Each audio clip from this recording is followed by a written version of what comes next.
चलिए आगे बढ़ते हैं और अब बात करते हैं हिंदुओं को दी जाने वाली 15 मिनट वाली धमकी की। दरअसल ओवैसी बंधुओं और ओवैसी की पार्टी के नेताओं के दिमाग में ना जाने कौन सा फितूर भरा है कि हिंदुओं को जब देखो तब 15 मिनट वाली धमकी देते हैं, क्योंकि एक बार फिर ऐसा हुआ है। अभी धमकी किसने दी है, रिपोर्ट के जरिए दिखाते हैं।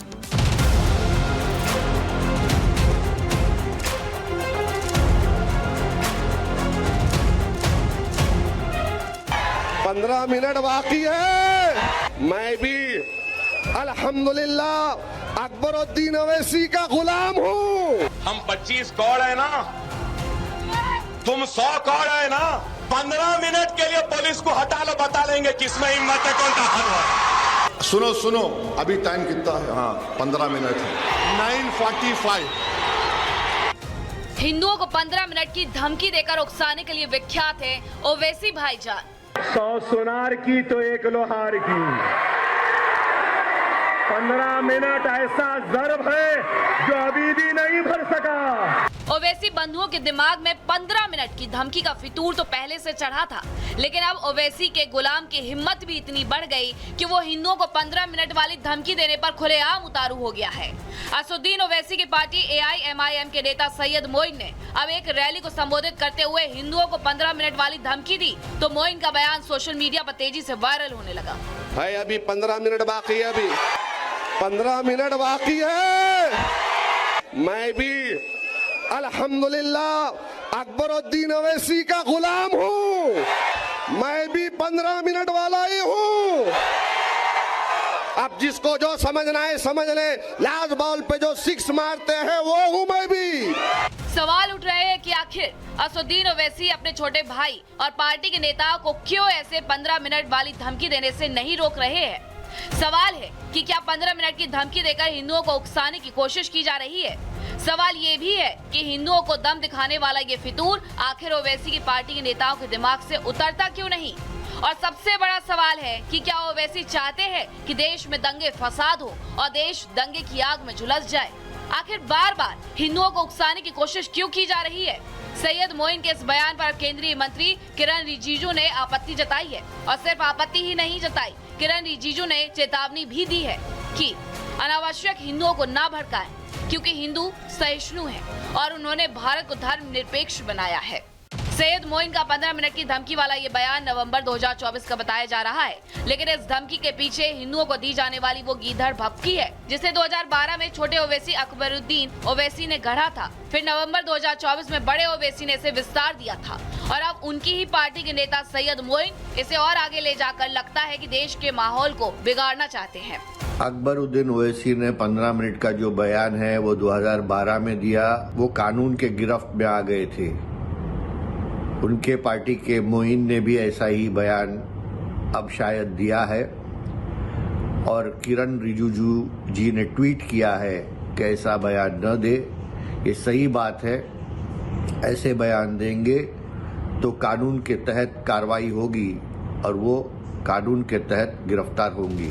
ऐसा नहीं है कि ओवैसी बंधु धमकी दें और हिंदू संगठनों का कोई जवाब न आए। ओवैसी बंधुओं की इस धमकी का हर बार बीजेपी और हिंदू संगठनों ने मुंहतोड़ जवाब दिया है।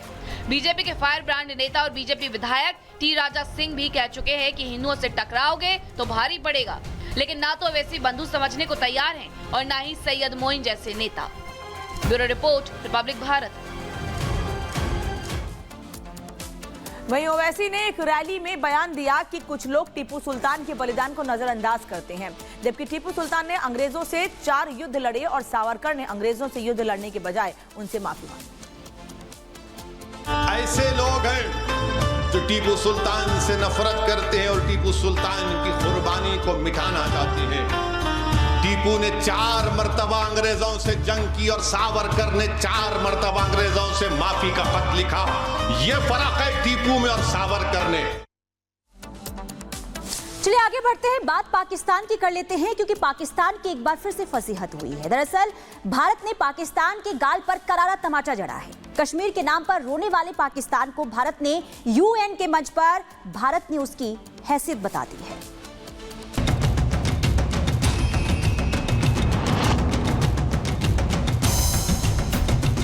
पाकिस्तान को भारत ने एक बार फिर उसकी हैसियत दिखाई है।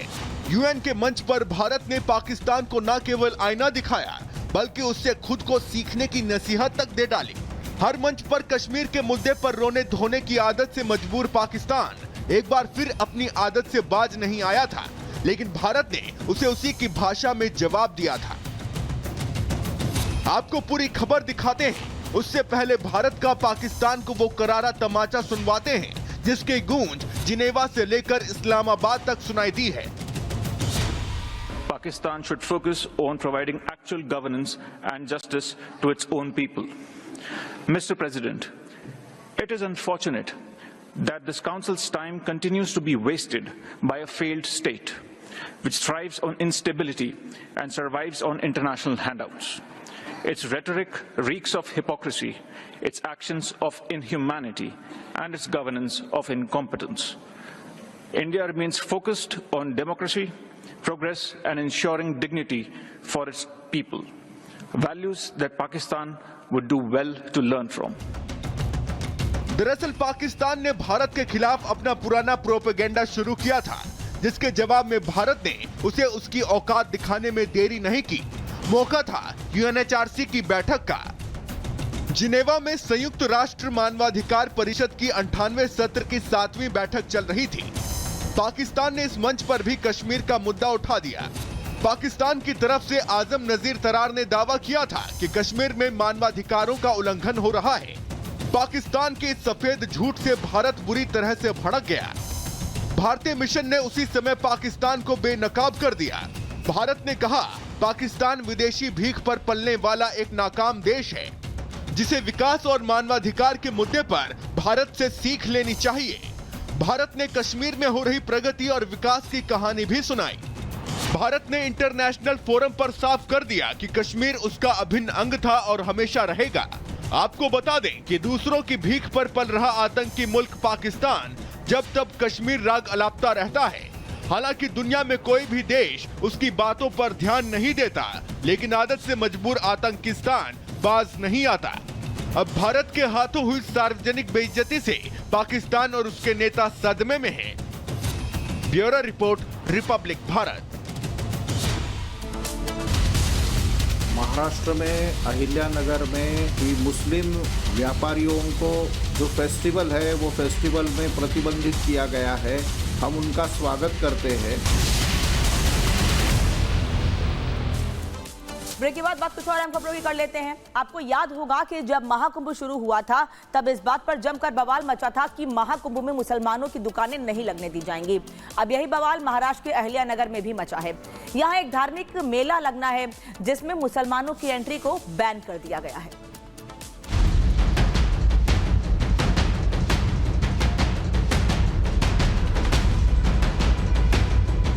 देश में जिस तरह से आए दिन थूक जिहाद की घटनाएं सामने आ रही है, उसे देखते हुए अब महाराष्ट्र के अहिल्यानगर के हिंदुओं ने सख्त फैसला लिया।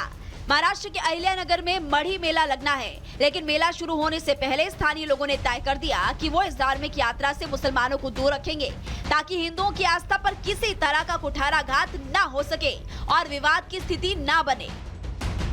इस निर्णय का हम पूरे तहे दिल से स्वागत करते हैं और उनका अभिनंदन भी करते हैं। साथ ही साथ महाराष्ट्र के सभी मंदिरों से और सभी गांवों से हम आग्रह करना चाहते हैं कि आप भी यह निर्णय लागू कीजिए। अपने मंदिर परिसर में और यात्राओं में मुस्लिम व्यापारियों को दुकान लगाने पर पाबंदी लगाइए।